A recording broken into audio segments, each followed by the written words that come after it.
যখন ইউনুস নবীরে খাইল মাছেতে গেলিয়া, ফেরেশতা পাঠাইলে তুমি ইসমে আজম দিয়া।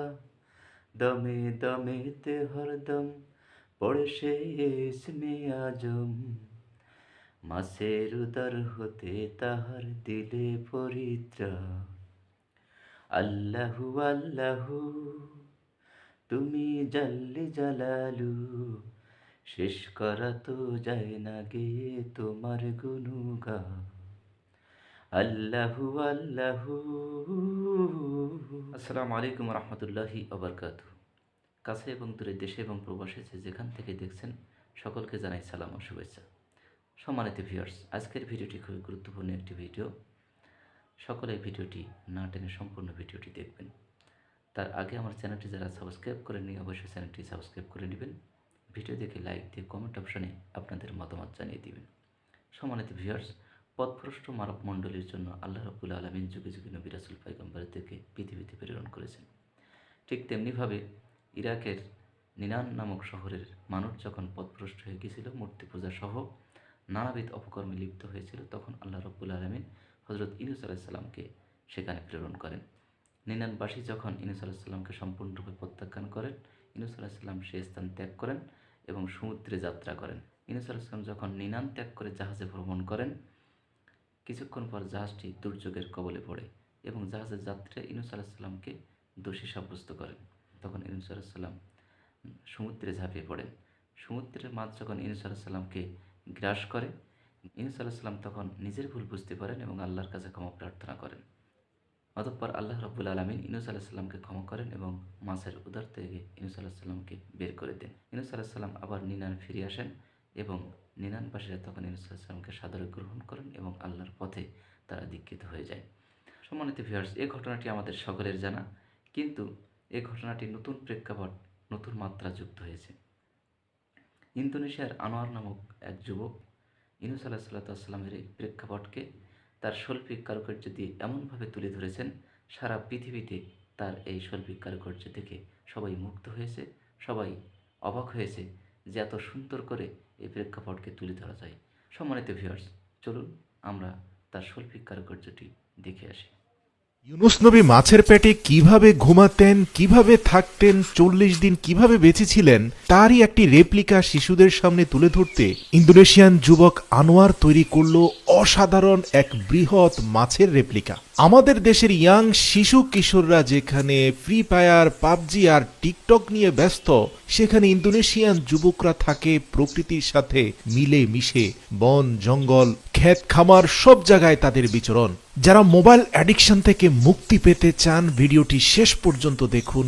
তো প্রিয় দর্শক, আপনারা দেখতে পাচ্ছেন কিশোর আনোয়ার বন জঙ্গল থেকে সংগ্রহ করা শক্তপোক্ত গাছের গুড়ি, ডালপালাগুলোকে একত্র করে কি চমৎকার একটা মাছের রেপ্লিকা তৈরি করে ফেলল।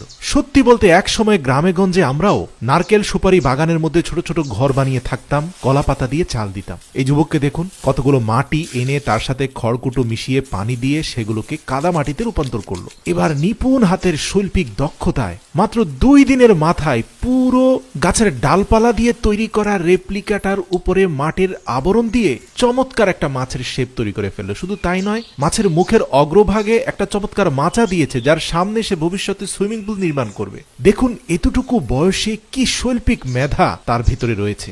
একেবারে হুবহু মাছের মাথা, চোখ, লেজ, এমনকি মাছের বড় বড় পাকা সমৃদ্ধ যে বাকল রয়েছে সেগুলোকেও কতটা চমৎকার ভাবে টুকরো টুকরো মাটি দিয়ে নিখুঁত হাতে তৈরি করে ফেলল। এরপরে বাঁশের কঞ্চি দিয়ে মাছের পেটেই তৈরি করলো থাকার জন্য চমৎকার একটা খাট।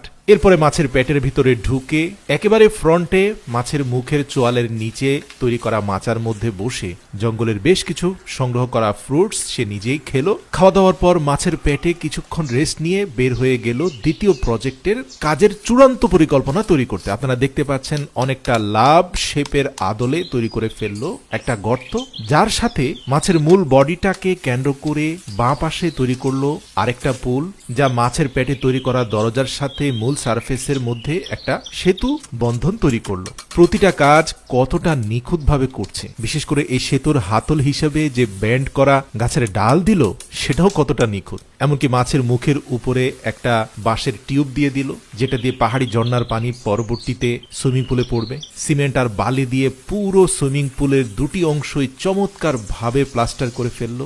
জঙ্গলের ডালপালা দিয়ে যে ছোট্ট ফাঁদটা তাকে তৈরি করতে দেখছেন, এটা মূলত মাছ শিকার করার জন্য সে তৈরি করেছে। আনোয়ার জানে কিভাবে মাছ মারার ফাঁদ তৈরি করতে হয়। এই যেমন ধরুন, নিচে ফাঁকা অংশ দিয়ে মাছ ঢোকার সময় পথে সুতার সাথে বাধাপ্রাপ্ত হয়ে ফাঁদের মধ্যে আটকে যাবে। তার তৈরি করা রেপ্লিকা প্রজেক্টের পাশেই জঙ্গলের বিলের মধ্যে সে ফাঁদটা পেতে পাশে কিছু কচুরি ফেনা দিয়ে আবার সে তার সুইমিং পুলের কাজে নেমে পড়লো। শুরুতে পাহাড়ি ঝর্ণা থেকে পানির প্রবাহ সুইমিং পুলের দিকে নিয়ে আসলো, যা অল্প কয়েক ঘন্টার মধ্যে সুইমিং পুলটা পানি দিয়ে ভরপুর হয়ে গেল। ইতিমধ্যে তার ফাঁদের ভেতরে একটা শোল মাছ ধরা পড়েছে। ফাঁদের ভেতর থেকে শোল মাছটাকে সংগ্রহ করে মাছটা নিয়ে তার প্রজেক্ট এরিয়াতে চলে আসলো। দেখুন, সে কাঁচা মাটি দিয়ে কত চমৎকার একটা বারবিকিউ প্যানেল তৈরি করেছে এবং শুকনো খড়কুটোগুলোকে পুড়িয়ে উত্তপ্ত কয়লার উপরে সে মাছটাকে বারবিকিউ হওয়ার জন্য দিয়ে দিল। কিছুক্ষণ পরে সেদ্ধ মাছ কলা পাতার মধ্যে নিয়ে তার এই টোটাল প্রজেক্ট কমপ্লিশনের সেলিব্রেশন করল।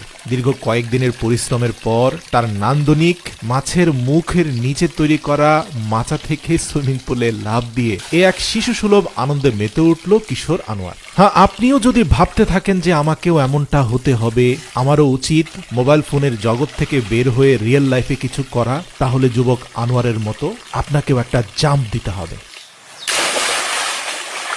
মনে রাখবেন, সারাক্ষণ ভাবতে থাকলে বাস্তবায়ন হবে না, অ্যাকশনে নেমে পড়ুন।